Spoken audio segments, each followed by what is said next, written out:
Welcome back, YouTube. This is Dave from Dave vs. Axie.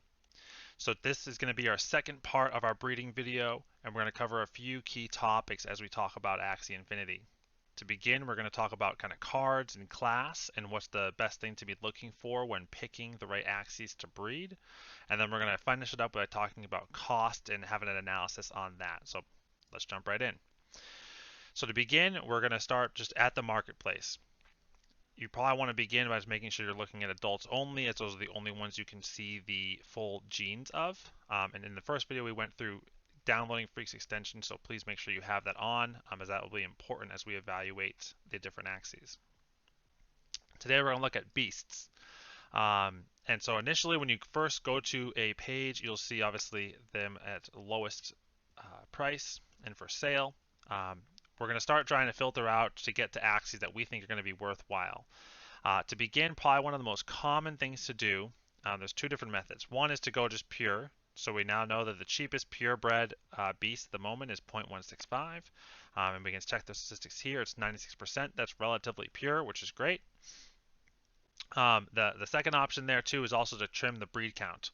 So you obviously can never breed a 7 breed, so you probably want to at least drop it down to 6. And as you look at some of the costs, you probably want to drop it down even further to about a 5 or a 4, depending on how you're earning your SLP. If you're earning SLP from gameplay, obviously the only cost there is time. But if you're getting SLP by buying it on the marketplace, factoring in the cost of how much SLP is used will be something to consider as you get higher and higher into breed counts, and we'll cover that in a little bit. So one of the things I really like to stress as you go through and try to look in the marketplace, you can start here as a simple place to find out, what's in the market, how much do things cost, what's the floor, if I want a pure beast of anything like that. But what I'd really like to start here too is just go to zero breeds, because zero breeds is a great place to see where people are valuing what they assume are either good or bad, pure, of whatever class you're talking about. So for this one, the first one we have here is a Ronin Imp Goda Cottontail. It is pure. It is quite pure too at 97%, but it's a 6 out of 6 in the dominance, and that's set here by the pureness. So as we look at here, we know that the floor on beast right now is 0.2. Now that is a big gap. One thing to check on the marketplace too is it glitched?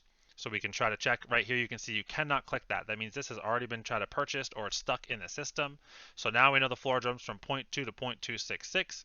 And we can even check that one as well to see if there's any issues. It looks like it's all good. We can even hit buy now to check it out. And it looks like it's going to go through if we wanted it to. So we're not going to buy that right now. But ultimately, we just do know now the floor for zero breed, 6 out of 6 in dominant beast is 0.2668. So that's really a great starting point for us to evaluate what do we want to go into and why, and what's the ultimate payoff going to be as we evaluate on the backside. So today for the beasts, we're going to look at two different types of builds. We're going to look at a traditional Ronin Imp double nut. We will also look at a dual blade Revenge Arrow, and we will try to also potentially check out maybe like a Goda Rice if we can find it in there too.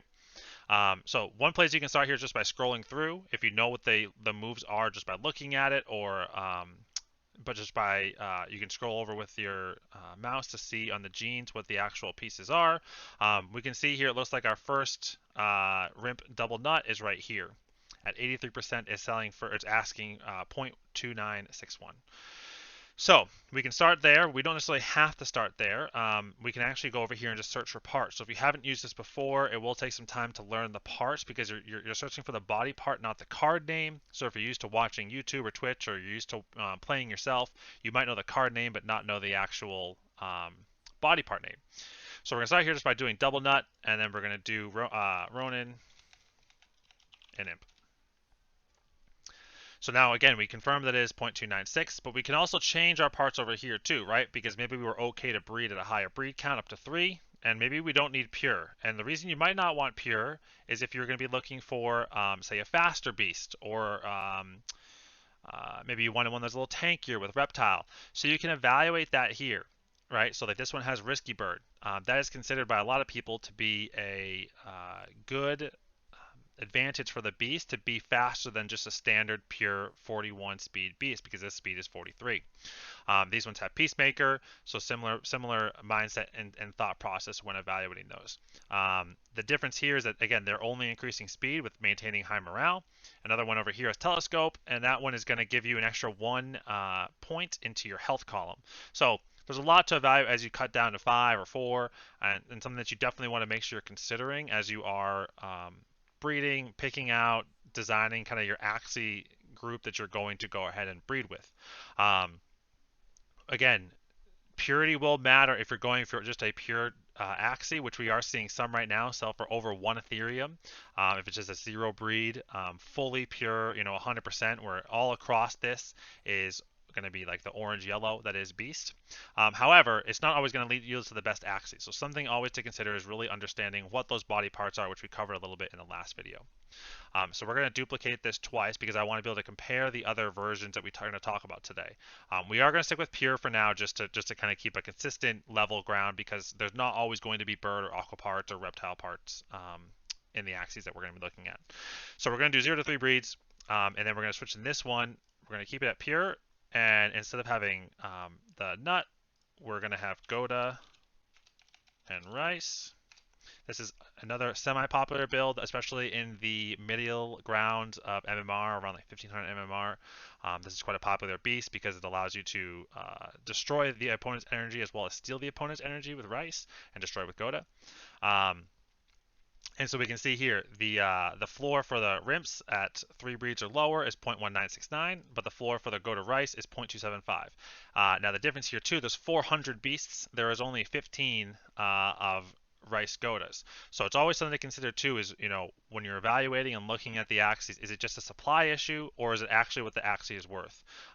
Sometimes it's a combination of both, but always something too to consider when you go to actually make your first breeding decisions, because if there isn't a lot of Axies in something, well, if you and several others start to breed them out, then the value might go down if everyone's trying to race to the floor. Whereas something like this, where there's 400 Axies in here, this is probably going to be pretty consistent where this lives at about 0.2, at least for a week or two, until maybe the market changes, meta changes, seasons change, all different factors, but something that you can consider while your Axies are going to be hatching in their eggs and incubator. And the last one we're going to search for is we're going to keep the nuts, and we're just going to do Dual Blade Revenge.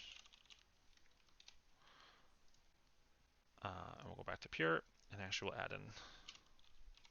So this one actually also happens to have a Japanese part. We'll put that in there too, just because if you happen to find a cheap Japanese part, it might be worth it to add to your stash, but something to evaluate in there as well.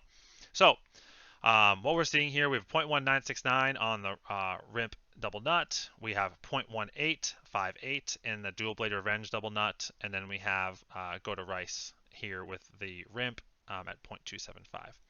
So as you're evaluating that, these are the kind of things that you want to be searching for. So you can do searches by part, you can do searches by purity, and you can also remove the purity. So something that I like to do sometimes is if you take this, you can remove the purity and see if anything drops, and significantly why. So this one has reptile and bug. This one has a plant part. So if you do want to control something, you can do that as well. So say we want our control stat to be at least 41 speed. Not many people end up using this search from what I found. So you can go down to a, sorry, sometimes it's a little glitchy, but we can go to 41 speed. And even if it's not going to be pure, we might get some bird or aqua parts in here too, or even reptile parts that will still maintain our speed of 41, but might give us other advantages, whether that be in the health category or in the speed category. So some other ways you can use the market to actually do your research when it comes to breeding. Now, this is just a couple common builds that I wanted to point out as you try to go through and evaluate what's going to be the most profitable for you as you go through breeding. A really good trick, though, is if you look at Axie tools, and I'm going to kind of hide my face for a second, you can evaluate what the cards are, know what all cards are available for a beast. So as you look, you might be looking for the highest attack cards. You might be looking for some that are 0 spends, like Hero. or cottontail or confident, because there's all different ways that we can build a team, and we'll cover that later as in a video when I do show you how to build a team from scratch, or how I view to build a team. But this is a really great place to start, just to see what cards are even available, and kind of, if you want in your head, like theory craft a new team. Maybe you can find some undervalued and some in the markets you think are going to work out great. And so as you go into here, as you look at these breeders, what you want to be evaluating too is, do you think they're going to pair well? So as we're looking at these beasts, we have again a 91, 91 here at the floor. What are the recessive ones and the recessive twos? Do we think it's going to end up yielding us the Axie that we actually want in the end? And how much SLP and AXS are you willing to spend to get your breeds?